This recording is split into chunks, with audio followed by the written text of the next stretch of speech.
A very good day to you. I'm Hank Gross, Mod-Hudson It's Monday, July 5th.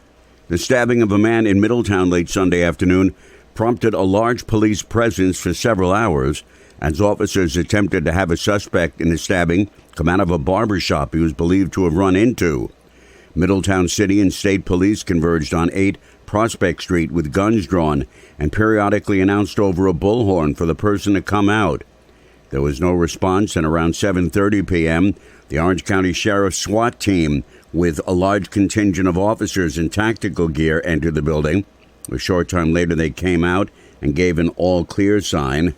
The victim had staggered outside the Middletown Fried Chicken restaurant around the corner on East Main, bleeding profusely from his arm. Michael Lawrence of Middletown, who's an EMT, was having dinner with a friend. As they left, the man was outside bleeding profusely and telling them someone was trying to kill him. Lawrence quickly attended to him until paramedics arrived and took him to the hospital.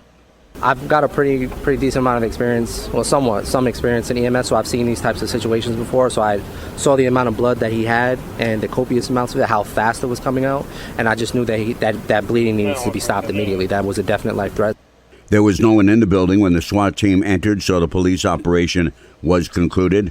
The victim was believed to have been uncooperative with police, who believed the stabbing may have been the result of an argument between two men. A 17-year-old teen is believed to have drowned in the Delaware River early Sunday evening. The Sullivan County Sheriff's Office reports. Deputies say the young man was swimming in the river with a friend near the Cedar Rapids Canoe Outfitters in Barryville when they both went into distress. One was rescued by a paddleboarder, while the other went underwater. Because of the swift current, divers were unable to search in the water, so airboats were used. The search was called off due to darkness and was to resume this morning. The Federal Aviation Administration has awarded 2 Hudson Valley airports funding under its Airport Improvement Program. Sullivan County International in Bethel will receive $100,000 for apron rehabilitation.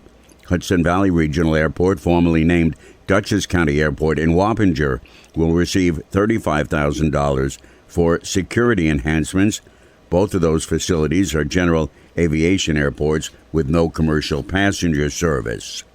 Center for Discovery founder and CEO Patrick Dollard has been called a visionary for his lifetime of work with children with developmental disabilities. On Friday, local, state, and federal officials ceremonially broke ground in Rock Hill for the center's new specialty hospital that Dollard said will allow children to transition back to their home and into their communities.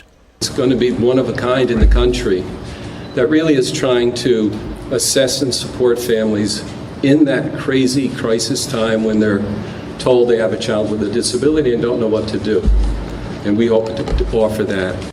U.S. Senator Charles Schumer has been a driving force behind the project and securing funding to make it a reality. He has supported it since he first learned of the plan. It not only would help the hundreds of children who would come here, but millions, literally, who would learn from what is discovered at the Center for Discovery and spread it worldwide. So it is an amazing beacon, an amazing opportunity. The USDA provided $35 million in a loan for the project, secured under the leadership of former State Director Richard Mayfield. I'm Hank Gross, MidHudsonNews.com.